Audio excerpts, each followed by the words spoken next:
If you do this with your cat, you add stress to her life every single day. And the worst part is this, about 80% of owners are convinced they're doing everything right, honestly, out of love, out of care. But these very right actions are often what a cat experiences as a threat, and chances are you're doing at least one of them too.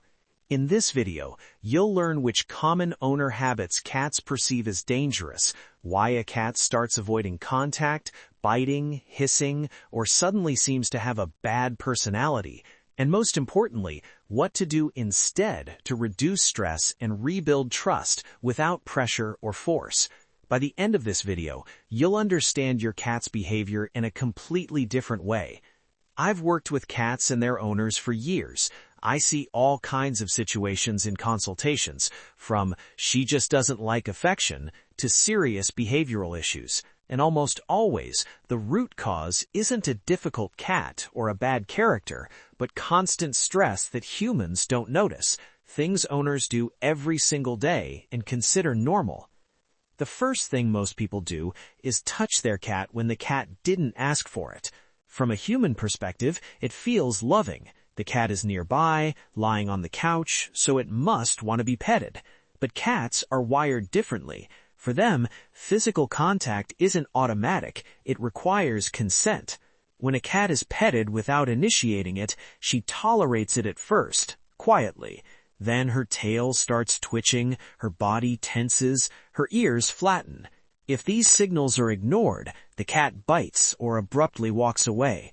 Owners are surprised and say she's aggressive or she just doesn't like affection. In reality, the cat values safety. What to do instead? Pay attention to who initiates the interaction. If the cat approaches you, rubs against you, lies down and stays, then pet her. If she leaves, that's your answer. The second mistake almost no one considers a problem is staring into a cat's eyes. Humans are used to eye contact. For us, it's normal and even polite. But for a cat, a long, direct stare is pressure. In the feline world, that's how conflicts begin. When an owner frequently stares at a cat, she starts feeling constantly watched and tense. That's why cats may suddenly hiss or avoid people. Owners often say, "I just looked at her and she exploded." Instead, try slow blinking and looking away. To a cat, that's a clear signal. You're safe. The third mistake is disrupting the cat's territory and routes. Cats are extremely sensitive to space. They need to know where they can walk, hide, and observe from above.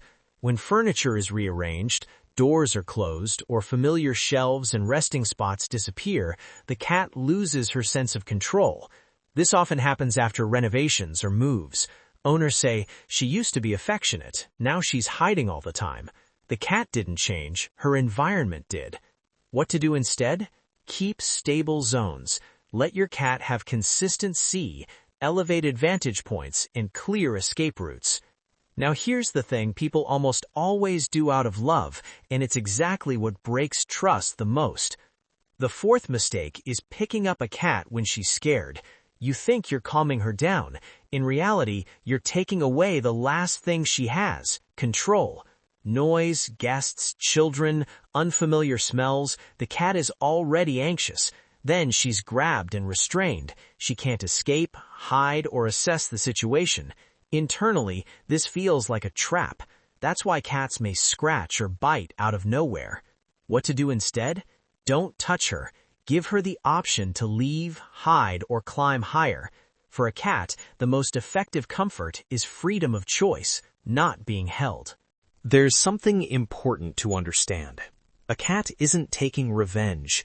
She isn't manipulating you or being difficult. She isn't punishing you. Every behavior you see is her attempt to cope with stress and stay safe. For her, this isn't a small issue or a whim. It's about survival. And once you understand that, frustration fades and clarity appears. You see what actually needs to change. The fifth and most underestimated mistake is taking away a cat's overall sense of control. When a cat is constantly carried around, locked in rooms, denied hiding spots, and restricted in movement, while still being expected to behave calmly, stress becomes chronic. And chronic stress always shows up, either in behavior or in health. Cats start marking, hiding, avoiding contact, or getting sick. What to do instead?